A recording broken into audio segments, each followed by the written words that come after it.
All right, so hey everybody, I'm Hugh Brownstone for Three Blind Men and an Elephant, and it wasn't that long ago that we were in another secret location. You remember that, Sean? Yeah, it was fun. There was that squirrel running around that someone pointed out in the back. They got all excited about it. Yeah, they actually picked the minute and second marker. I mean, guys, this is awesome. We learned from you. What was it that we were talking about last time? So we launched that G9 and the 200 millimeter. The G9 and the 200 millimeter. Yeah. Oh, that's right. I'm playing with one right now. Yeah. Well, here we are back again in another secret location. Is this really that secret? Nah. No, it's not. We're at Panasonic headquarters in Newark, New Jersey, in the Future Room. This is our Innovation Center. Innovation Center. Okay. Yeah. Well, this is the only place we could find that was quiet, where we had even a possibility of control over light and audio. So here we are, the day of the press pre-briefing. So a week or more like 10 days, I think, before the official announcement, right? No. So the announcement's at CES. Which is the when? Official announcement, which is January 8th. Oh, that's right. We're embargoed for a lot longer than that. Forget you saw this. Forget you saw this. So anyway, we're here to talk. We're here to talk about another new camera, and I'm really very surprised. You know that I'm surprised, and you hold your secrets very close to the vest. Yes, I do. So big up yourself. Oh yeah. We're here to talk about the GH5s. Yes, we are. There really is such a thing. It does exist. Yeah, the GH5s is a lot of people I think have kind of guessed and kind of poked around online. It is a sister camera to the GH5 now. So I'm gonna get that out of the way, right up front. This is not replacing the GH5. This is a sister or brother camera, whatever you want to call it. Okay, so I don't feel immediately badly about my purchase of the GH5. No, you definitely shouldn't. They're two different tools. As we were talking about earlier, they're positioned for different types of cinematography and videography. Where the GH5 is kind of that all around. Does a lot of things, does them pretty well, and really, really well in certain areas.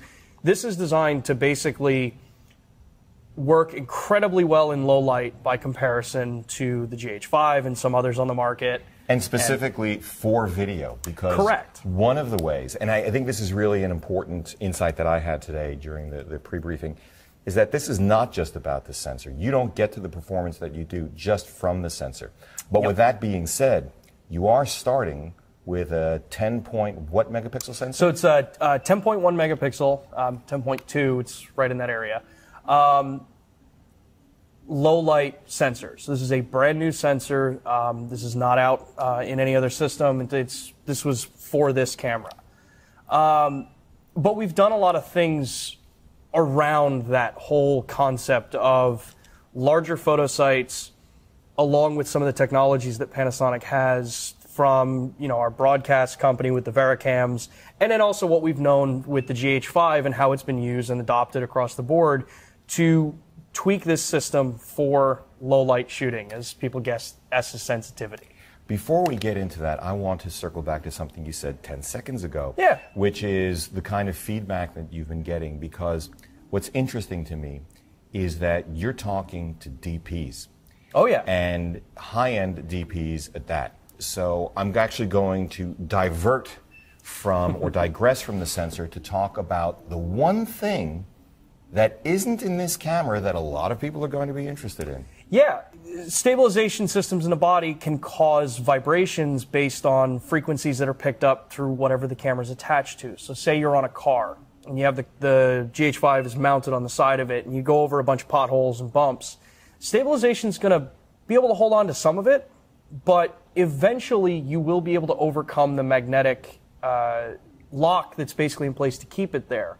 And then you get vibration, which can ruin a shot.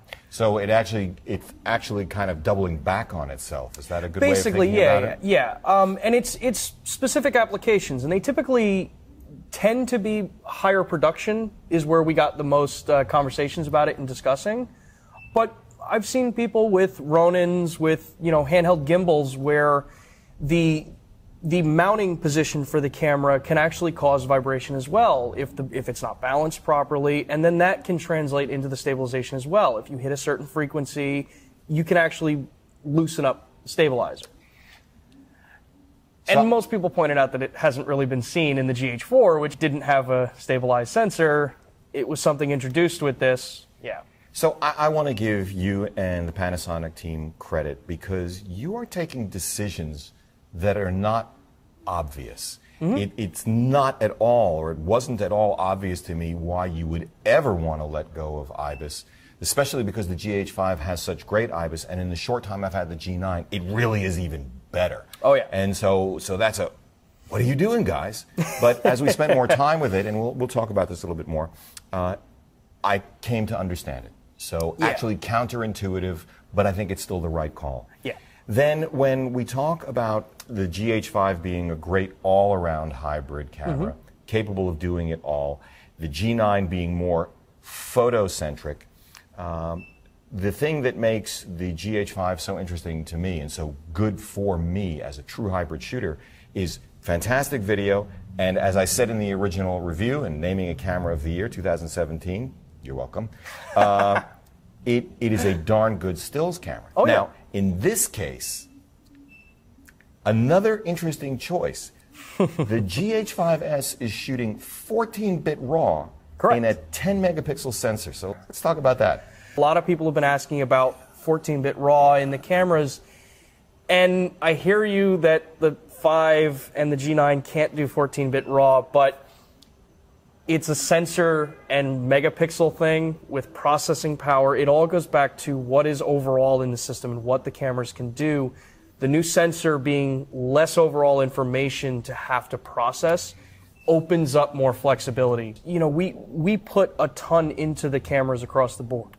And like we said with the GH5 being more hybrid-centric but with a heavy emphasis on video, the stills were also really good and they could hold up to a lot of things in the market. Absolutely. And I know that's a contentious point with some, but for its class, what it is, it was a great overall hybrid camera, and it still is, and it's going to continue to be a great hybrid camera. I agree. The G9, on the other hand, tuned more for stills with the faster readout, faster overall burst rates, obviously the design, everything there that we talked about last time. So processing power got diverted to work more on that side. So that's why you have the 30-minute limit on 4K 30, the 10-minute limit on 4K 60, partially also because of different body design with heat and dissipation that way. So that opened us up with the GH5s with a lower resolution sensor, which means we can read it out a lot faster. It means that since there's no stabilizer, there's no processing power devoted to having to keep the sensor stabilized and process all of that information as well. All of these things combined allow us to do a lot of really cool things with the different platforms. And I think what's taking people by surprise a bit is that this is very uncharacteristic of Panasonic. You know, we've been GH line is GH line, and that is the flagship of our cameras. But now we've got 3 flagships. Yes. We have 3 flagships now. Yes. Yeah. To anyone who's bought a GH5, it's not that the GH5s is replacing it. Definitely, I would not look at it that way.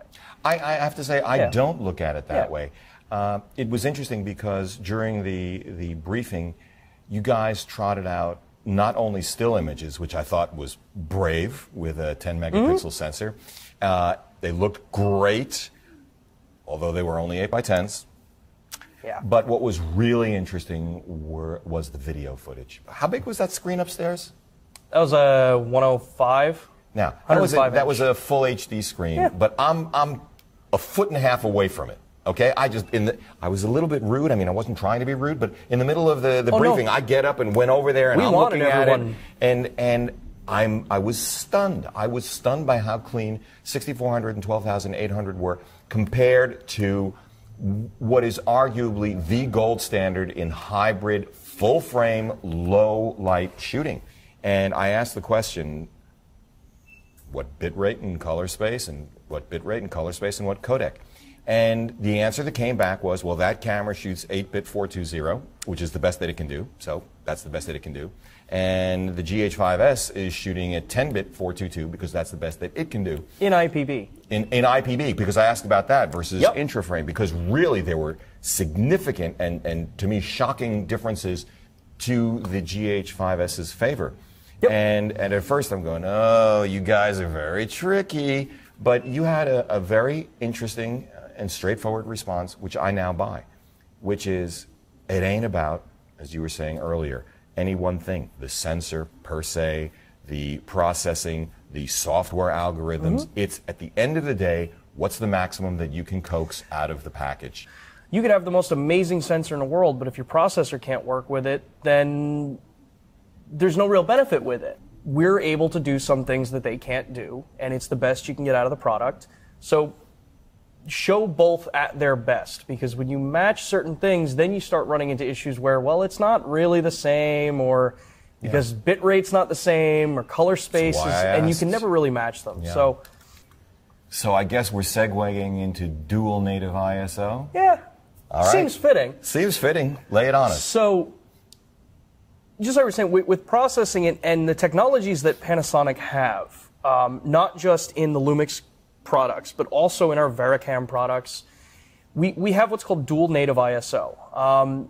Now, in most cases, I'm willing to bet a lot of people have some inclination as to what it is, but maybe not really any real in-depth understanding of what it is. Yeah. So basically what we're doing is, well, actually not basically, this is exactly what we're doing. So on the back of the sensor at every single photo site, you typically have a capacitor which collects the charge, sends it through the analog converter and then into a digital amplifier, and then that's what gets piped out and then collected as the image. With the GH5s, we've basically taken two capacitors in the back end of each photo site, which are designed for a low range and a high range. So one fills up much faster and can dump, is one of the analogies we use, and the other is designed for lower ISO range. So one of the first things that I think people have noticed is that the native ISOs, plural, on the GH5 is 400 and 2500. So for an average person who's not really aware of this or how this technology works, think of it this way. You start at 400 ISO, which gives you the best dynamic range versus noise patterning on a sensor. It's the best performance you're going to get without either forcibly clipping your highlights or, on the other end, adding so much noise that your detail falls away or you get color shifts. So 400. It starts to ramp up from 400. Every step you go up, you're increasing gain and you're increasing noise. As you keep going up, once you hit 2500 ISO, the camera switches the circuitry. And that now, the noise level and the patterning drops back down to 400-ish. We should say that there are actually three different positions for the camera to do this. Correct. There is an auto position, there is an on position, and there is an off position. So auto automatically switches between Correct. the two native ISOs, dual native ISOs. And it was just, again, so interesting. It's really, really powerful. Yeah, and it's something that's been around for a while. To my knowledge, I know Panasonic wasn't the first to ever actually develop this. I think it was actually a Panavision thing. And we've adopted it in Varicam Pure, 35, LT, and then now in the EVA 1, which is slightly different. That's an 800 and 3200 ISO, I think, are the natives. So getting 400 and 2500 ISO on this opens up a lot of capabilities for shooting at 64, 12,800, and so on, because you have to kind of fundamentally change what you would assume 6400 ISO or 12,800 ISO looks like on a Micro Four Thirds camera, because you're not increasing gain from a single set point. I understand where you're going with this. Intellectually, I still don't understand the details, but I know what I saw. And what I saw was exceptionally clean at ISO 6400, very clean at 12,800, with more dynamic range than I'm expecting to see as you jump up that ISO scale. We always try to be very straightforward as much as we can, when we talk about these kinds of things. Just like we were saying about ISO improvement from the GH5 to the GH5s. Right.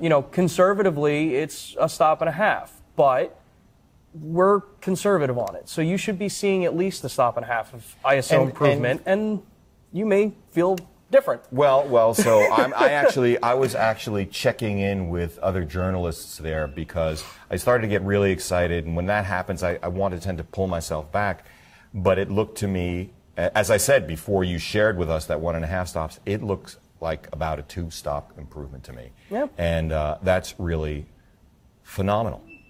It's phenomenal. Now, I should say that we're recording this with 3 cameras. Yes, we are. The A cam, the 2-shot, is my own Panasonic GH5 with a 12 to 60 millimeter Leica. No, 8 to 18. Yep. 8 to 18. So that's on that one. And then we have your camera, which is...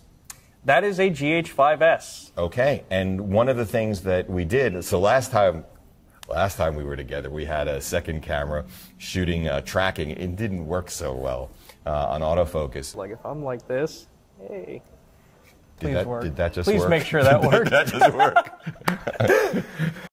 But one of the things that you alluded to earlier was that you have more processing power available for other things Correct. with this camera. And this camera shooting you is shooting in autofocus with face and eye recognition right Yep. now. And what lens are we using on that? We're using the 42.5 Nocticron. Oh, baby. This one. Oh, baby. Oh, baby. And this camera over here is also a GH5s. Nope. It's a that GH5. one's G9. G9. Oh, yeah, that's right. I'm just throwing Just everything at you. everything. Just, you know. Now, the G9 is interesting because I've already seen that the Ibis and the autofocus are better. Guys, I'll get the review out, I promise. But what's interesting is that it's become clear that depth from defocus only works with Panasonic branded lenses, correct? Yeah, yeah. So what's interesting about this is we've got the G9 also on face recognition running through one of my absolute favorite lenses, the Olympus 75mm f1.8. Yeah. So we're trying different things, guys. We want to take advantage of the time here and see what happens. So there are other things that you've been able to do because you've freed up processing power. Yeah. You know, it's like we were doing saying, the Vulcan mind meld? I don't know. Yes. Frame rates? So, well, yeah.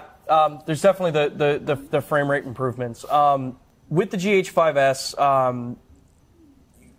a number of things have changed in the frame rate world. So the S is now able to do Cine 4K up to 60 frames per second, so 4096, 2160. Right, versus UHD limitation of the others. Up to 60. But also, since we've got that much more control and that much more power and a faster readout on the camera, it allows us to up the VFR capabilities. So now we're able to do VFR in Cine 4K as well, up to 60 frames per second. We can do full HD, not just up to 180 anymore, but up to 240 frames per second. Live long and prosper. Okay. Yeah. Took a big risk doing that, and actually you knowing that I really can do it. You did it really well. So yeah, one of the things that actually, I don't know if we actually mentioned it in the meeting before. So in VFR, in full HD up to 240 frames per second, it is full sensor width up to 190 frame, and then there is a slight crop when you go to above that into like I think it starts at like 201 and up. Okay. It's a very slight crop, one that 1. would definitely work. I wish I actually knew the number. All that would right. be great, Well, wouldn't it? we'll find out. Yeah, I always like to be, kind of more loose and natural when we talk about this kind of stuff because we do develop these products to be workhorses, that they will do what you ask them to do when you ask them to do it. Now, that's not always perfectly implemented. As some people have pointed out, autofocusing could be better, but we hear you.